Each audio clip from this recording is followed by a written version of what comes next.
పెళ్లి అనేది నూరేళ్ల బంధం. ఒక వ్యక్తిని పెళ్లి చేసుకుంటే ఆ సమయం నుంచి చనిపోయే వరకు వారితోనే కలిసి ఉండాల్సి వస్తుంది. కాబట్టి మంచి వ్యక్తిని, లైఫ్ పార్ట్నర్ను సెలెక్ట్ చేసుకోవాలి. కష్టసుఖాల్లో ఒకరికొకరు తోడుగా ఉంటూ నిండు నూరేళ్లు సంతోషంగా జీవించడమే వివాహ బంధానికి అసలైన అర్థం. కానీ ఈ రోజుల్లో మూడు ముళ్ళ బంధం మూనాళ్ళ ముచ్చటే అవుతుంది. అలా కాకుండా ఉండాలంటే పెళ్లికి ముందే చేసుకునే అమ్మాయి లేదా అబ్బాయి గురించి పూర్తిగా తెలుసుకోవాలి. పిల్లలు, పేరెంట్స్ విషయంలో ఓపెన్గా, హానెస్ట్గా మాట్లాడాలి. ముఖ్యంగా అమ్మాయిలు తమకు కాబోయే భర్తలో కొన్ని ముఖ్యమైన లక్షణాలు ఉన్నాయో లేదో తెలుసుకోవాలి. అవేంటో చూద్దాం. పిల్లలు కావాలా వద్దా?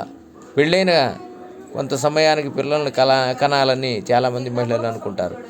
మాతృత్వ మాధుర్యాన్ని ఆస్వాదించాలని కోరుకుంటారు. కానీ దీనికి హస్బెండ్ అడ్డు చెప్తే గొడవలు అయ్యే ప్రమాదం ఉంది. అందుకే పెళ్లికి ముందే ఈ విషయం గురించి కాబోయే భర్తతో స్పష్టంగా మాట్లాడాలి.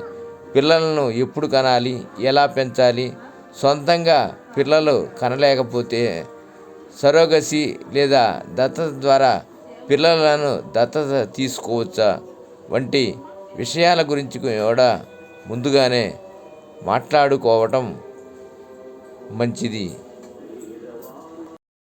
డబ్బు విషయంలో ఎలా ఉంటాడు? వైవాహిక జీవితంలో డబ్బు అనేది చాలా కీలక పాత్ర పోషిస్తుంది. జీవితాంతం కలిసి ఉండాలంటే మనీ విషయంలో విభేదాలు రాకుండా జాగ్రత్త పడాలి. చేసుకోబోయే వాడికి డబ్బును విపరీతంగా ఖర్చు చేసే అలవాటు ఉంటే జీవితం భారంగా మారుతుంది. అతడు మనీని ఎలా మేనేజ్ చేస్తాడు, ఎలా ఖర్చు చేస్తాడు, పెట్టుబడి పెట్టే అలవాటు ఉందా, భవిష్యత్తు కోసం మనీ సేవ్ చేయడానికి అతని దగ్గర ఏదైనా ప్లాన్ ఉందా వంటి ప్రశ్నలు అడగాలి. అలాగే అతడు బాగా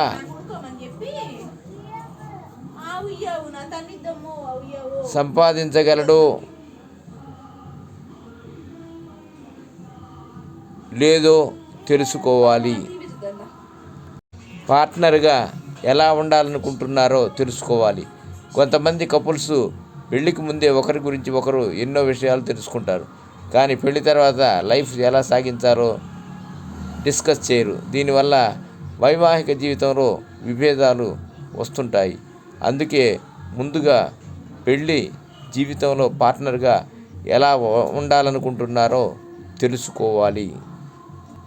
పెళ్ళయ్యాక అతడు ఏ బాధ్యతలు తీసుకుంటాడు, ఏవైనా గొడవలు వస్తే ఎలా సాల్వ్ చేస్తాడు, వివాహ జీవితంలో ఎలా ఉండాలనుకుంటున్నాడు, వారి నుంచి ఏమి ఆశించగలం, ఇలాంటి ప్రశ్నలు అడిగి సమాధానాలు రాబడితే మ్యారేజ్ లైఫ్ ఎలా ఉంటుందో ఒక అవగాహనకి వస్తుంది.